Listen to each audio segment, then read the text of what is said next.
Unified 911, anong matutulong namin sa'yo? Anya ti maitulong mi ken kapo. Anong may tatabang ko sa imo? Unsay akong ikatabang nimo? Ngini makadabang na misal ka no? Sa anumang wika o dialekto, may tulong na darating sa iyo.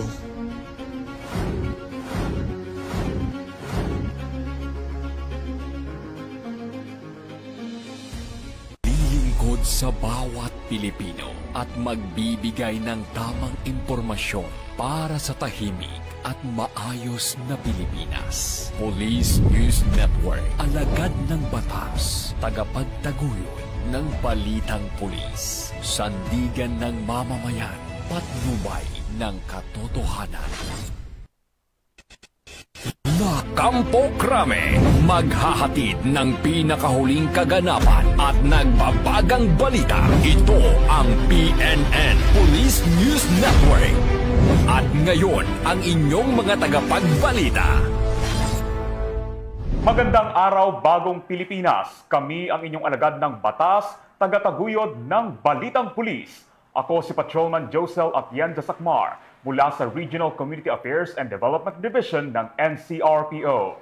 At ako naman po si Patrolwoman Fe Octaviano, maghahatid sa inyo ng tamang balita, kwento ng pulis at serbisyo para sa mamamayan. At ito ang PNP News Online. Ang pangunahing balita ng Police News Network, alagad ng batas, tagataguyod ng Balitang Pulis.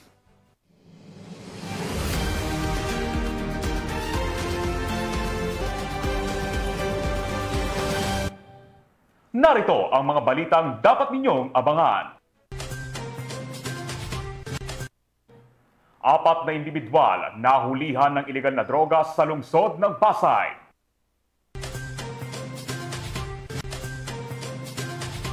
Mahigit 6 na milyong pisong halaga ng smuggled na sigarilyo nasabat sa 8 suspects sa Palawan. At top 1 most wanted person, arestado sa kasong 4 counts of qualified trafficking in persons sa Bohol.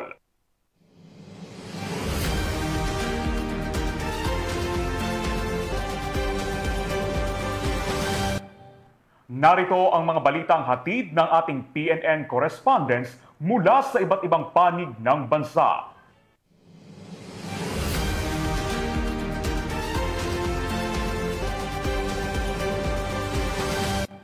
Simulan natin ang balita mula sa bahagi ng Luzon.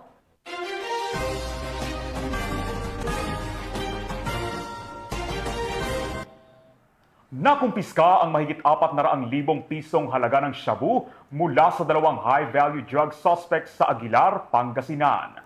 Nagbibigay ito ng mensahe sa publiko na patuloy ang paghabol ng otoridad sa mga drug syndicate na walang ligtas na lugar para sa kanila.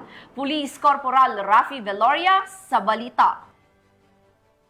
Ang isinagawang high-value drug operation matapos madakip ng pinagsanib na puwersa ng PDEU Pangasinan Police Provincial Office bilang lead unit, PIU Pangasinan PPO, RID Pro 1, RPDEU Pro 1, PDEG SOU 1, at Aguilar Police Station. Sa pakikipag-ugnayan sa PIDEA RO1, ang 2 hinihinalang tulak ng droga sa buy-bust operation sa Barangay Pogombua, Aguilar, Pangasinan, dakong alas 10:35 ng gabi noong 8 ng Setyembre taong kasalukuyan. Nakilala ang mga naaresto bilang isang 60 anyos na negosyante mula sa Barangay Dalangkiring, Orbistondo, Pangasinan at isang 56 anyos na beautician mula sa Barangay San Pedro Taloy, San Carlos City, Pangasinan. Nakumpiska mula sa kanila ang 7 heat-sealed transparent plastic sachet ng hinihinalang shabu na may kabuuang timbang na humigit kumulang 65 gramo at tinatayang nagkakahalaga ng 442,000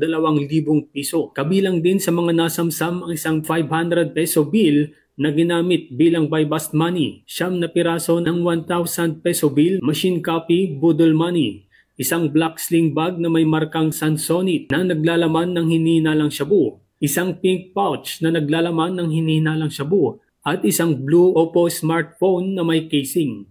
Ang mga suspect at nakumpiskang ebidensya ay dinala sa Urdaneta City Satellite Forensic Unit para sa pagsusuri at drug testing.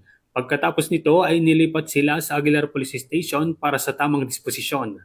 Pinuri naman ni Police Brigadier General Dindo R. Reyes, Regional Director ng PRO1, ang mga unit na nagsagawa ng operasyon dahil sa kanilang koordinadong aksyon laban sa iligal na droga. Binigyang diin niya ang patuloy na kampanya ng PRO1 upang tiyakin na mananatiling ligtas at malaya sa ipinagbabawal na gamot ang mga komunidad sa rehiyon. Mula dito sa Ilocos Region, ako ang inyong PNN correspondent, Police Corporal Rafi Viloria, alagad ng batas, tagataguyod ng Balitang Pulis.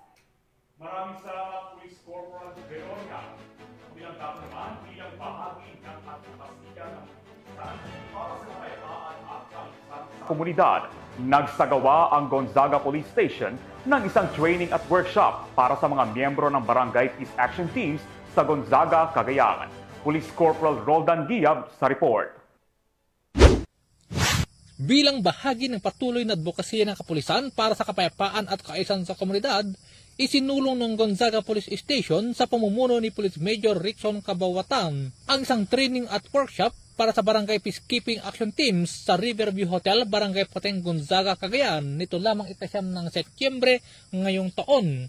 Sa nasabing aktibidad, pinangunahan ni Police Captain Sheila Joy Fronda, Assistant Deputy Provincial Information Officer, ang lecture kung saan tinalakay nito ang mga pangunahing tungkulin at responsibilidad ng mga barangay peacekeeping action teams. Dumalo ang nasa mahigit 100 na mga barangay officials na nanggaling sa 9 na barangay sa nasabing munisipalidad, kabilang ang Barangay Karuan, Cabanbanan Sur, Cabanbanan Norte, Kasitan, Iska, Rebecca, Pateng, Calao at Minanga. Layunin ng pagsasanay na ito na palakasin ang kaalaman, kasanayan at kumpiyansa ng mga miyembro ng BIPAT upang higit nilang magampanan ang kanilang mga tungkulin sa pagpapanatili ng kaayusan at seguridad sa kanilang mga barangay sa tulong at gabay ng kapulisan sa lugar. Ang aktibidad na ito ay patunay ng matibay na ugnayan sa pagitan ng kapulisan at pamahalang lokal na siyang pundasyon ng isang ligtas at maayos na komunidad pamamagitan ng kanilang pagdalo at pagsuporta sa magandang adhikain ng BIPAT. Mula dito sa lalawigan ng Cagayan, ako ang inyong PNN correspondent, Police Corporal Giab, alagad ng batas, tagataguyod ng Balitang Pulis.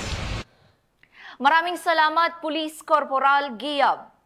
Naaresto ng Bulacan PNP ang 2 lalaki dahil sa kasong paglabag sa Republic Act 10591 o ang Comprehensive Firearms and Ammunition Regulation Act at illegal possession of deadly weapon sa San Ildefonso, Bulacan.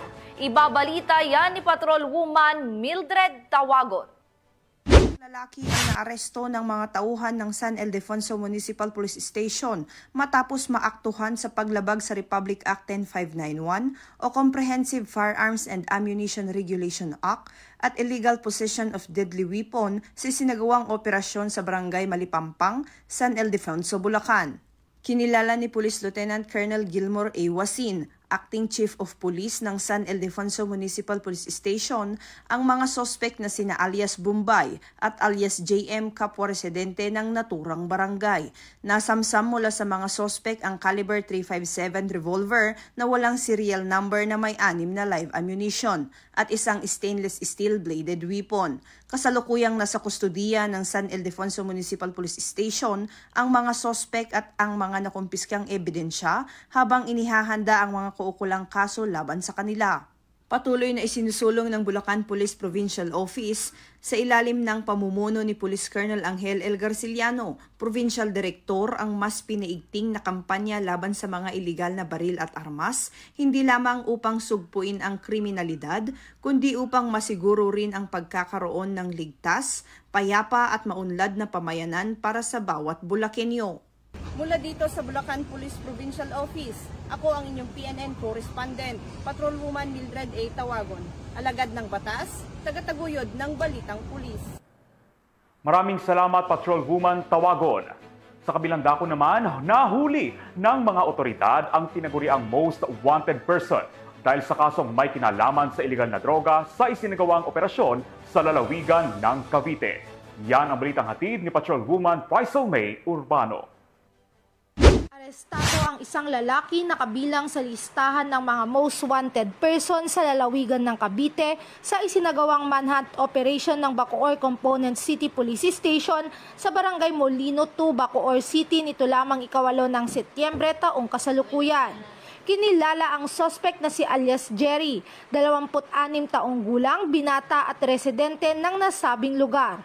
Naaresto ang suspect sa bisa ng warrant of arrest para sa kasong paglabag ng Republic Act 9165 o ang Comprehensive Dangerous Drugs Act of 2002 na walang inirerekomendang piyansa.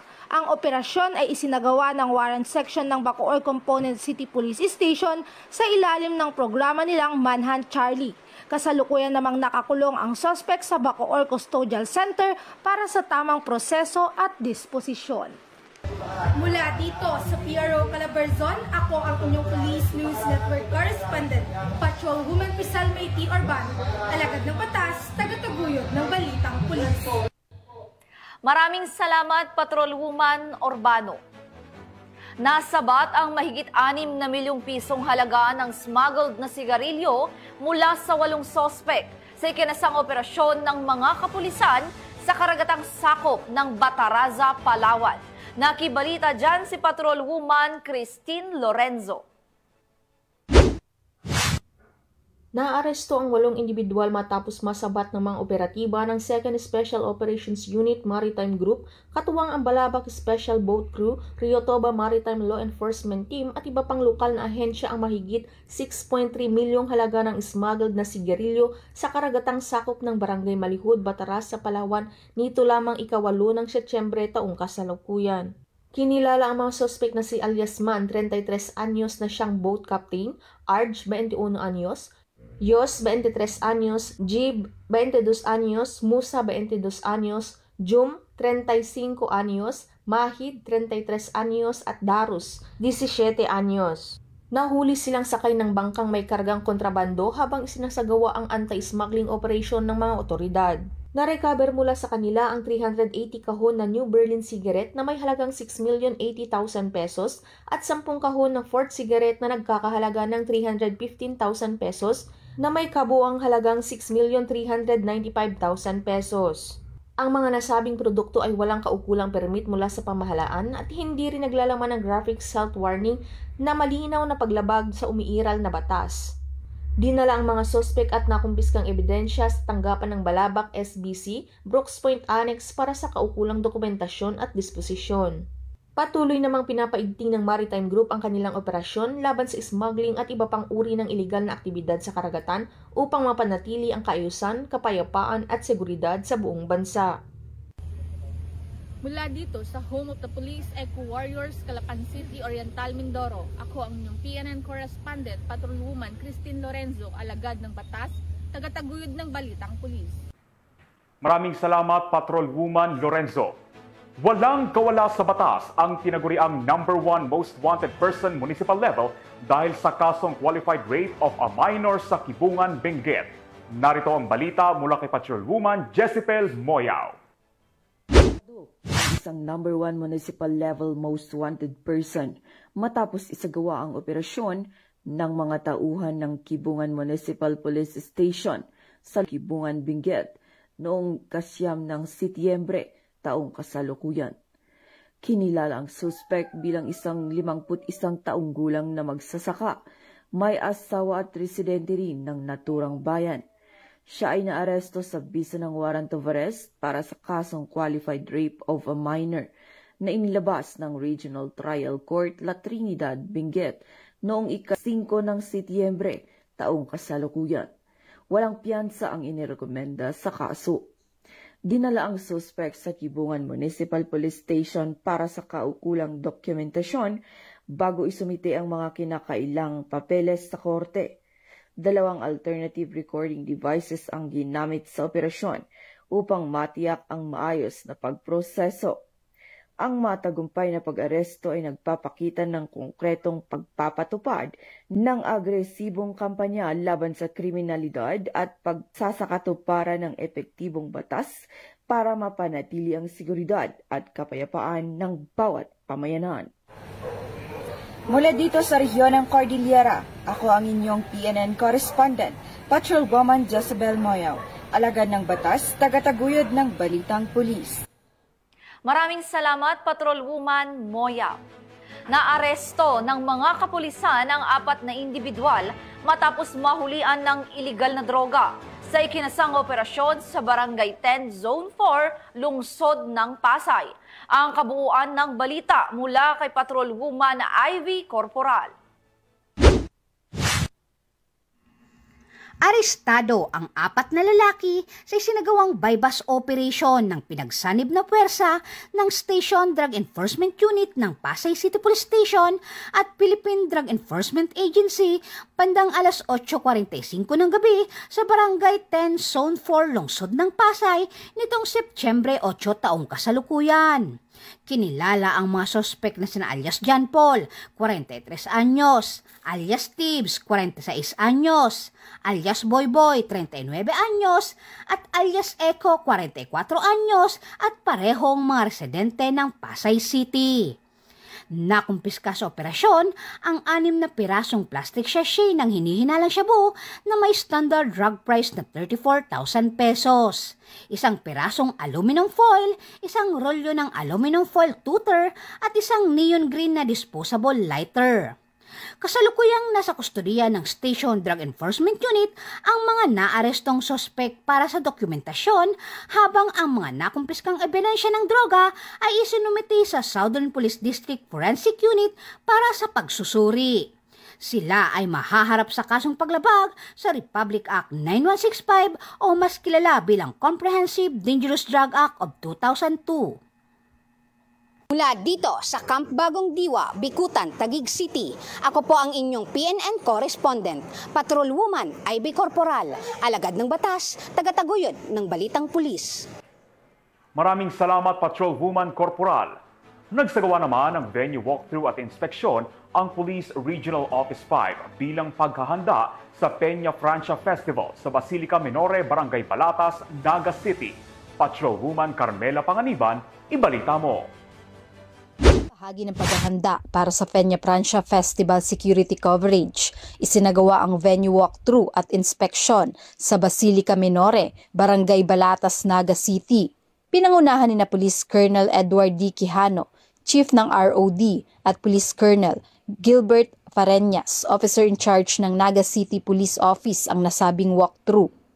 Matapos ang inspeksyon, isinagawa ang isang debriefing session upang repasuhin ang mga natuklasan, matugunan ang mga kakulangan sa operasyon at tapusin ang mga estratehiya para sa deployment, koordinasyon at resource mobilization. Layo ng aktibidad na masuri ang kahandaan ng seguridad ng lugar, tukuyin ang mga posibleng panganib at matiyak na may sapat na mga hakbang para sa kaligtasan at crowd control sa inaasahang dagsa ng mga deboto at bisita. Kasama rin dito ang pagpapalakas ng koordinasyon sa iba't ibang ahensya, pag-validate ng deployment plans, at pagtukoy sa mga kinakailangang kagamitan at suporta upang masiguro ang ligtas at maayos na pagdiriwang. Ang nasabing hakbang ay bahagi ng masusing paghahanda ng Pro-5 upang matiyak ang kaligtasan ng publiko at ang maayos na pagdiriwang ng tauhang Peña Francia Festival. Mula dito sa Legazpi City, Albay, ako ang inyong PNN correspondent, Patrolwoman Carmela Bianca Panganiban, alagad ng batas, tagataguyod ng Balitang Pulis. Maraming salamat, Patrolwoman Panganiban. Para naman sa ating weather updates, naglabas ng babala ang Pag-asa ngayong araw kaugnay ng pagbubukas ng gates ng Ambuklao at Binga Dam sa Benguet. Ayon sa ulat, 2 gates ng Ambuklao Dam ang bukas at naglalabas ito ng 120.25 cubic meters ng tubig kada segundo. Samantala naman na 3 gates ang bukas sa Binga Dam na may discharge na 204.41 cubic meters kada segundo. Posibleng maapektuhan ng pagbuhos ng tubig ang barangay Ambuklao sa Bukod. Gayon din ang mga barangay ng Dalupirip at Tinongdan sa bayan ng Itogon. Bagaman isa lamang ang naitalang milimeter ng ulan sa nakalipas na 24 oras, inaasahang tataas ito sa 5 hanggang 15 milimetro sa susunod na araw. Dahil dito, pinapaalalahanan ang mga residente at lokal na pamahalaan na maging alerto. Iwasan ang paglapit sa ilog at sundin ang mga abiso ng kinauukulan para sa kaligtasan ng lahat.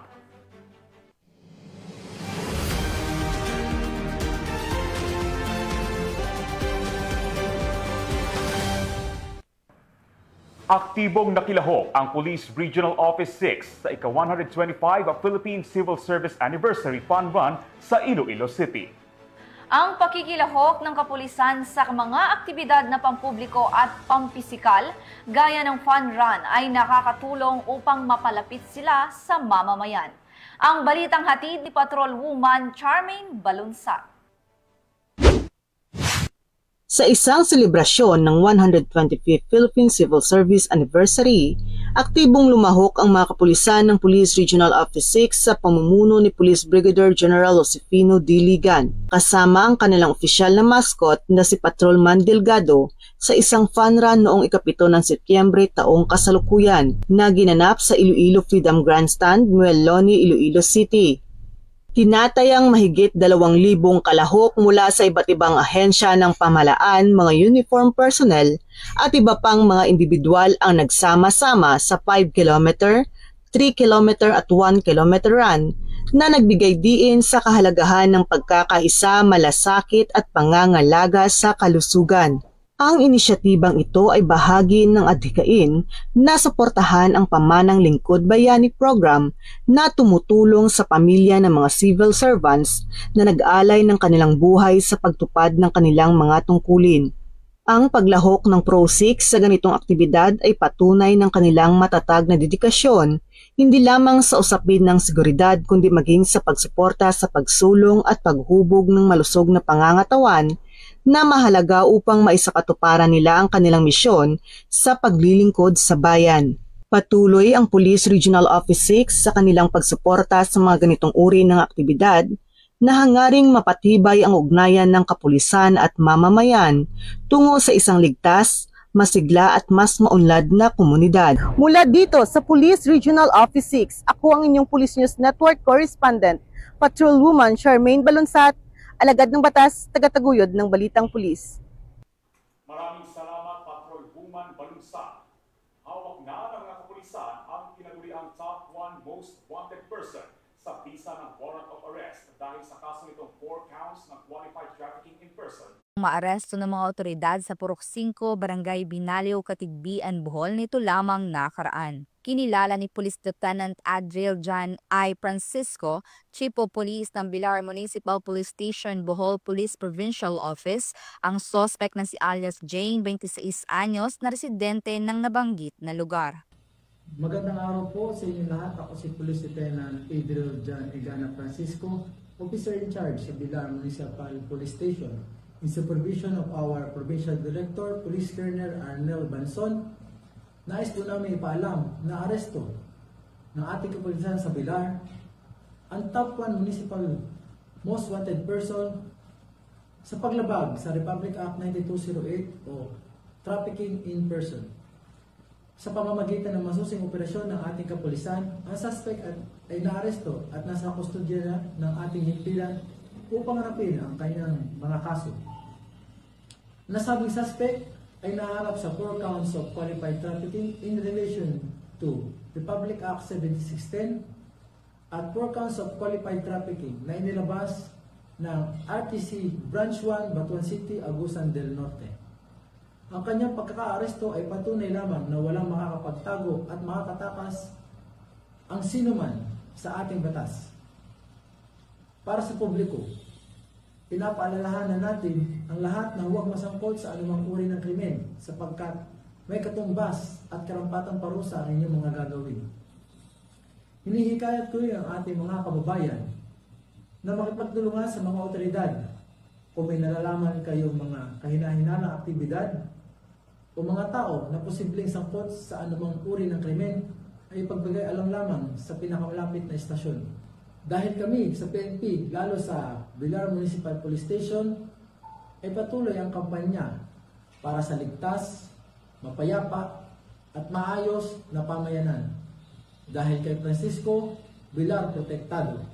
Kasalukuyang nasa kustodiya ng Bilar MPS BPPO ang suspect para sa dokumentasyon at tamang disposisyon. Sa ilalim ng 7-point agenda ni Acting Chief PNP, Police Lieutenant General Jose Melencio C. Nartates Jr., buong determinasyon ng mga kapulisan ng Bilar Bohol sa pagtugis sa mga may sala sa batas upang mapanatili ang kaayusan at kaligtasan ng komunidad dahil sa bagong Pilipinas, ang gusto ng pulis, ligtas ka. Mula dito sa Central Visayas, ako yung Police News Network Correspondent, Patrolwoman Judith Nicanor, alagad ng batas, tagataguyod ng Balitang Pulis. Maraming salamat, Patrolwoman Nicanor. Sa bisa ng warrant of arrest, inaresto ng mga otoridad ang isang top 9 regional most wanted person dahil sa kasong panggagahasa sa Allen, Northern Samar. Patrolwoman Maria Elena Singian, ibalita mo. Ng mga autoridad ang tinaguriang top 9 regional most wanted person na may kasong rape matapos mahuli sa barangay Kinabranan 2, Allen, Northern Samar. Naaresto ang akusado bandang alas 9:35 ng umaga ng mga tauhan ng 804th Maneuver Company Regional Mobile Force Battalion 8 kasama ang Allen Municipal Police Station, Provincial Intelligence Team Northern Samar, Regional Intelligence Unit 8, Maritime Law Enforcement Team Northern Samar at Northern Samar Provincial Highway Patrol Team sa bisa ng warrant of arrest para sa kasong rape na walang inirekomendang piyansa. Dinala ang akusado sa Allen MPS para sa kukulang dokumentasyon at tamang disposisyon. Ang ating kapulisan ay patuloy na maglulunsad ng mga operasyon para mahuli ang mga taong may pananagutan sa batas upang maihatid ang hustisya sa kanilang mga naging biktima at mapanatili ang kaayusan at kaligtasan ng ating komunidad tungo sa minimithi natin na bagong Pilipinas. Mula dito sa Eastern Visayas, ako ang inyong PNN Correspondent, Patrolwoman Singian, alagad ng batas, tagataguyod ng Balitang Pulis. Maraming salamat, Patrolwoman Singian. Narito naman ang mga balita mula sa bahagi ng Mindanao.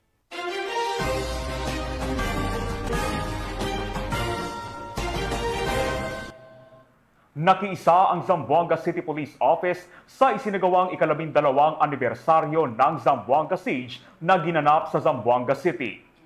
Isa rin itong pagpupugay sa mga pulis, sundalo at sibilyan na nagbuwis ng buhay upang maibalik ang kapayapaan sa lungsod. Ang buong detalye ng report mula kay Patrolwoman Joyce Abyo. Sa paggunita ng ika-12 anibersaryo ng Zamboanga Siege na naganap noong September 9, 2013, nagtipon ang mga kapulisan ng Zamboanga City Police Office sa pangunguna ni Police Colonel Fidel B. Portalesa Jr., City Director, kasama ang pamahalang lokal ng Zamboanga City na pinamunuan ni Honorable Kimer Adan Olaso, alkalde ng lungsod, at iba pang ahensya ng pagpapatupad ng batas nito lamang September 9, 2025. Sa seremonya, isinagawa ang wreath laying at 21 gun salute bilang pagbibigay pugay sa mga bayani na buong tapang ni pinagtanggol ang lungsod laban sa pag-atake ng MNLF. Ang Zamboanga Siege ay tumagal ng 21 araw kung saan 38 katao ang nasawi, maraming tahanan ang nawasak, libo-libo ang lumikas at nag-iwan ng malalim na sugat sa mga Zamboangenyo. Kita po natin dito sa Zamboanga City, hindi lamang po natin kino-commemorate po yung nangyari pong labanan o digmaan, but yung unity po ng bawat mamamayan dito sa Zamboanga, kahit anong tribo pa tayo, kahit anong lahi pa tayo, kahit anong religion natin, ay nagkakaisa po ang mamamayan dito sa Zamboanga City. At ang Philippine National Police po, ang Zamboanga City Police Office po ay talagang sumusuporta at gagawin po lahat para ma-maintain po yung peace and order dito sa Zamboanga City. Mula rito sa Zamboanga Peninsula, ako ang inyong PNN Correspondent, Patrolwoman Joyce Abyog, alagad ng batas, tagataguyod ng Balitang Pulis. Maraming salamat, Patrolwoman Abyog. Napasakamay na ng mga kapulisan ang hinihilalang tulak ng droga matapos mahulihan ng mahigit 300,000 pisong halaga ng shabu sa ikinasang operasyon sa Barangay Agusan, Cagayan de Oro City. Narito ang report mula kay Patrolwoman Danessa Berdos. Inalang tulak ng ilegal na droga ang naaresto ng mga otoridad sa ikinasang buy-bust operation sa Barangay Agusan, Cagayan de Oro City. Kinilala ni Police Colonel Salvador Adam, City Director ng Cagayan de Oro City Police Office, ang suspect na si alias Dondon, lalaki at residente ng nasabing lugar. Nakumpiska mula sa kanyang ilang plastic sachet na naglalaman ng puting kristal na substansyang pinaniniwala ang shabu na may kabuang bigat na 53 na gramo at may standard drug price na humigit kumulang 360,400 pesos. Naharap ang suspect sa kasong paglabag sa RA 9165 o Comprehensive Dangerous Drugs Act of 2002. Mula dito sa Camp Vicente G. Alagar, Cagayan de Oro City, ako ang inyong Police News Network Correspondent, Patrolwoman Danessa Berdos, alagad ng batas, tagataguyod ng Balitang Pulis. Maraming salamat, Patrolwoman Berdos. Arestado ang isang street-level individual sa ikinasang buy-bust operation sa Davao City. Alamin ang buong detalye ng balita mula kay Patrolwoman Bernamay Lapos. Ang isang personality sa isinagawang buy-bust operation ng San Pedro Police Station sa Barangay 3-A Davao City. Nito lamang ika-8 ng Setyembre taong kasalukuyan. Kinilala ni Police Major Emmanuel D. Manlatican, Acting Station Commander ng San Pedro Police Station, ang suspect na si alias Payat, 44 anyos, isang construction, na residente sa Purok 7, Roman Diaz Extension, Kalinan, Davao City. Ayon pa kay Police Major Manlatican, nahuli ang suspect ng mga tauhan ng San Pedro Police Station sa koordinasyon ng Philippine Drug Enforcement Agency 11. Dagdag pa, nakuha muli sa suspect ang 3 pakete ng hinihinalang shabu, isang cellular phone at buy-bust money na ginamit sa operasyon. Ang suspect ay kasalukuyang nasa kustodiya na ng nasabing istasyon para dumaan sa tamang disposisyon at mahaharap sa kasong paglabag sa RA 9165 o ang Comprehensive Dangerous Drugs Act of 2002. Patuloy na isinusulong ng Police Regional Office 11 sa pamumuno ni Regional Director Police Brigadier General Joseph Argeles ang mas pinaigting na kampanya kontra kriminalidad upang makamit ang isang maayos, ligtas at mapayapang Rehiyon 11. Mula dito sa Police Regional Office 11, ako ang iyong PNN Correspondent, Patrolwoman Bernamay Lapos, alagad ng batas, tagataguyod ng Balitang Pulis. Maraming salamat, Patrolwoman Lapus. Nasabat naman sa isang checkpoint operation ang mahigit 100,000 pisong halaga ng smuggled na sigarilyo sa Sarangani Province. Patrolman Nerwin J. Medellin sa report. Diba? Tumigil sila kasi pag hindi sila tumigil sa kanilang ginagawa, hindi rin kami titigil sa paghuhuli. Diba? Yun lang naman yan. Iyan ang naging babala ni Regional Director Police Brigadier General Arnold P. Argente matapos masabat ng mga tauhan ng 2nd Sarangani Provincial Mobile Force Company ang nasa mahigit 117,000 pesos na halaga ng smuggled na sigarilyo sa isang checkpoint operation sa Barangay Pinol, Maitum, Sarangani Province nitong Setyembre 9, 2025. Kinilala ang driver ng sasakyan sa alias na Ed na nasa 8 gulang at residente ng Maitum, Sarangani. Lumalabas sa investigasyon na mula pa ang sospek sa Palimbang Sultan Kudarat at patungo sa Maitum nang maharang sa naturang checkpoint. Sa isinagawang inspeksyon, natuklasan sa loob ng minamanehong sasakyan ang 2 kahon ng Berlin brand cigarettes at 1 kahon ng Fort brand cigarettes na may tinatayang halaga na 117,870 pesos.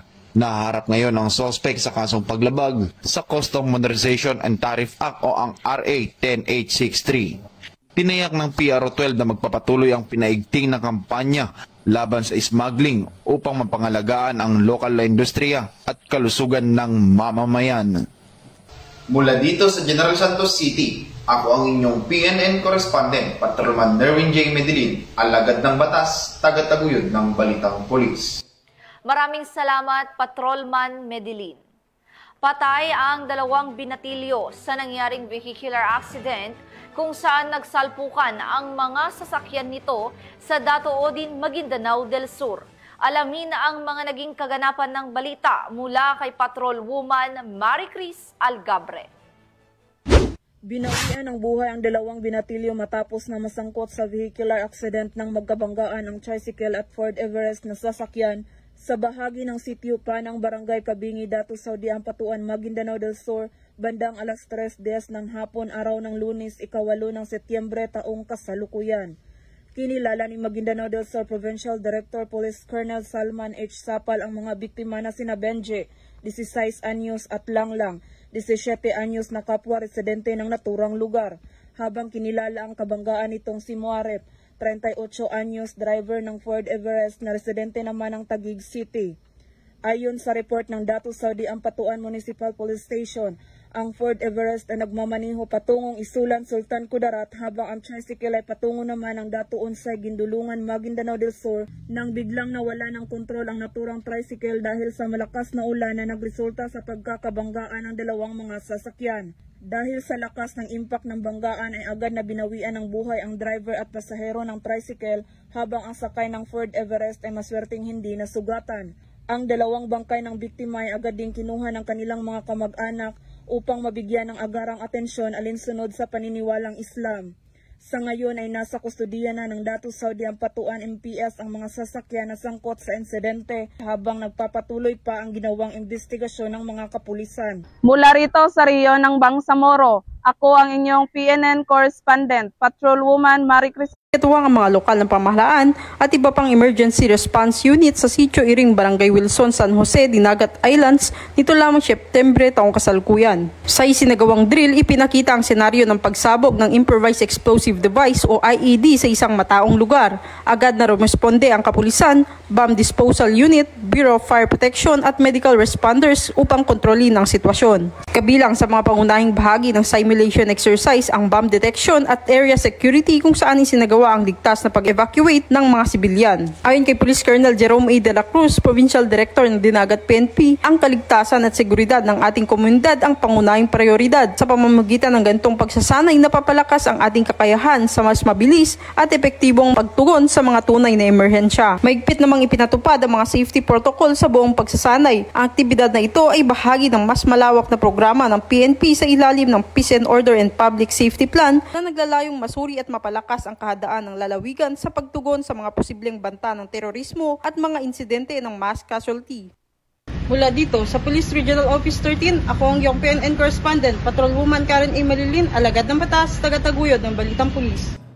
Maraming salamat, Patrolwoman Malilin. At yan ang mga balitang nakalap ng ating PNN correspondents mula sa Luzon, Visayas at Mindanao. Sa ngalan ng pamunuan ng Philippine National Police, sa pangunguna ni Acting Chief PNP, Police Lieutenant General Jose Melencio Corpuz Nartates Jr. at sa pamumuno ni President Ferdinand Bongbong Marcos Jr., kami ay maglilingkod sa bawat Pilipino at magbibigay ng tama at balanseng balita sa bagong Pilipinas. Mula rito sa tanggapan ng tagapag-ugnay ng Pambansang Pulisya, kami ang inyong alagad ng batas, tagataguyod ng Balitang Pulis, Patrolman Josel Atienza Sacmar ng Regional Community Affairs and Development Division ng NCRPO. At ako naman si Patrolwoman Fe Octaviano, maghahatid sa inyo ng tamang balita, kwento ng pulis at serbisyo para sa mamamayan. At ito ang PNP News Online. Ang pangunahing balita ng Police News Network.